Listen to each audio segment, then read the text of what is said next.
Assalamualaikum warahmatullahi wabarakatuh. Nama saya Eka Sutisna, jurusan MKS 3B. Di sini saya akan menjawab pertanyaan dari tugas UTS mata kuliah Bank Industri dan Keuangan Non-Bank. Pertama, sebutkan dan uraikan tugas pokok Bank Indonesia. Adapun tugas Bank Indonesia sebagai Bank Sentral Indonesia adalah yang pertama, menetapkan dan melaksanakan kebijakan moneter guna menjaga sistem perekonomian di Indonesia tetap stabil. Maka dibuatlah sebuah kebijakan moneter. Kebijakan moneter sendiri berfungsi untuk menjaga atau mengendalikan jumlah uang yang tersebar di masyarakat tetap stabil, sehingga harga barang-barang pokok juga tetap bisa dikendalikan. Selain itu, tujuan ditetapkannya kebijakan moneter ini adalah untuk mendukung pertumbuhan perekonomian negara Indonesia. Yang kedua, mengatur dan menjaga kelancaran sistem pembayaran. Ada dua sistem pembayaran yang bisa digunakan di Indonesia, yaitu sistem pembayaran tunai dan sistem pembayaran non-tunai. Tugas BI selaku Bank Sentral Indonesia adalah menciptakan sebuah aturan, standar, prosedur, dan kesepakatan yang akan dipakai pada sistem pembayaran ini. Sehingga antara satu bank dengan bank yang lain memiliki aturan sistem pembayaran yang sama. Dengan begitu, sistem pembayaran non-tunai dan tunai di Indonesia bisa berjalan dengan lancar. Yang selanjutnya yaitu yang ketiga, mengatur dan mengawasi perbankan di Indonesia.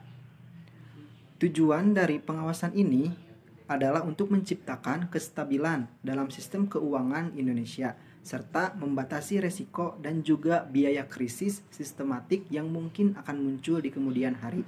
Biasanya, pengawasan yang dilakukan oleh Bank Indonesia ini merupakan pengawasan makroprudensial.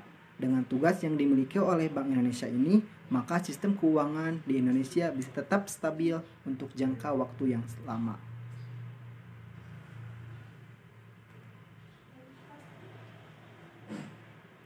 Kedua, apa yang dimaksud OJK dan jelaskan pula tujuan, fungsi, dan tugas OJK. Otoritas Jasa Keuangan atau OJK adalah lembaga yang independen yang mempunyai fungsi, tugas, dan wewenang pengaturan, pengawasan, pemeriksaan, dan penyidikan.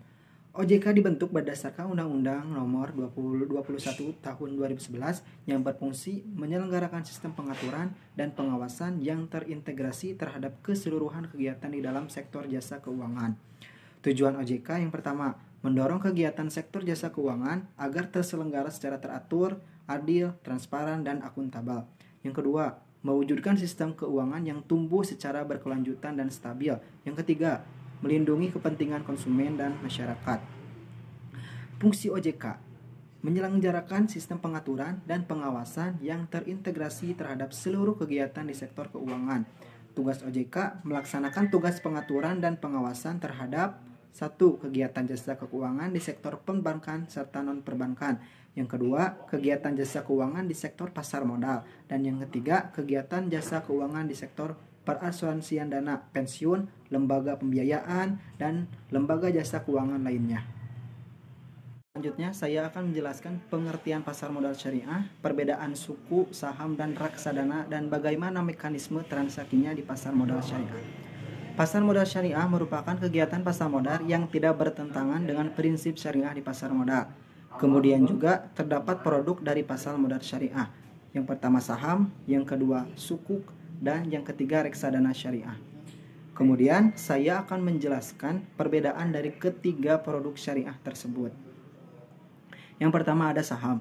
Saham merupakan surat berharga bukti penyertaan modal kepada perusahaan, dan dengan bukti penyertaan tersebut, pemegang saham berhak mendapatkan bagian hasil dari usaha perusahaan tersebut dengan tidak melanggar prinsip syariah. Yang kedua ada sukuk.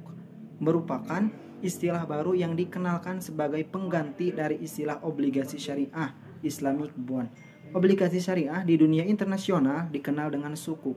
Sukuk berasal dari bahasa Arab, sak yaitu tunggal, dan sukuk jamak yang memiliki arti mirip dengan sertifikat atau not.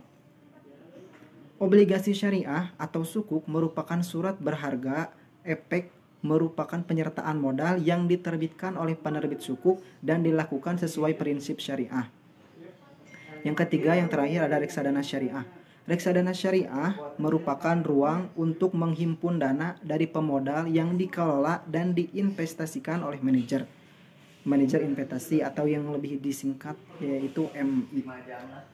Dana tersebut kemudian diberikan ke berbagai instrumen yang sesuai prinsip syariah. Reksadana syariah dikenal pertama kali di Indonesia pada tahun 1997, ditandai dengan penerbitan reksadana syariah Dana Reksa saham pada bulan Juli 1997. Terdapat beberapa mekanisme yang dipakai di dalam pasar modal syariah. Adapun rinciannya seperti berikut. Yang pertama ada transaksi tanpa riba. Yang kedua, terhindar dari praktik spekulasi. Yang ketiga, hanya mentransaksikan efek syariah.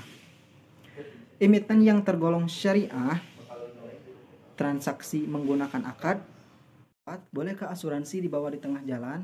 Jawabannya adalah boleh. Asuransi syariah adalah sebuah sistem di mana para peserta saling menanggung risiko, sharing of risk, dengan menghibahkan sebagian atau seluruh kontribusi melalui dana tabarruk yang akan digunakan untuk membayar klaim atau jika terjadi musibah yang dialami oleh sebagian peserta. Peranan perusahaan di sini adalah sebagai pemegang amanah dalam mengelola dan menginvestasikan dana dari kontribusi peserta. Perusahaan tidak sebagai pengelola operasional saja, bukan sebagai penanggung seperti pada asuransi konvensional. Asuransi kesehatan. Asuransi kesehatan hampir sama dengan asuransi kendaraan. Ketika kita membayar premi, maka kita akan dilindungi 1 tahun ke belakang. Apabila terjadi kecelakaan atas kendaraan kita, maka asuransi akan membayar kerusakan yang terjadi. Apabila kendaraan tidak terjadi apapun, maka premi asuransi yang dibayarkan akan hangus. Begitu juga dengan asuransi kesehatan. Apabila kita sudah membayar, maka kita akan dilindungi 1 tahun ke belakang. Jika kondisi kita sehat walafiat, tidak terjadi klaim, maka premi yang dibayarkan akan hangus. Lalu, di mana letak kerugiannya? Bukankah kita sudah dijaga oleh asuransi jika terjadi maupun tidak terjadi risiko? Artinya kita harus bersyukur atas kesehatan yang terjadi dalam 1 tahun kemarin.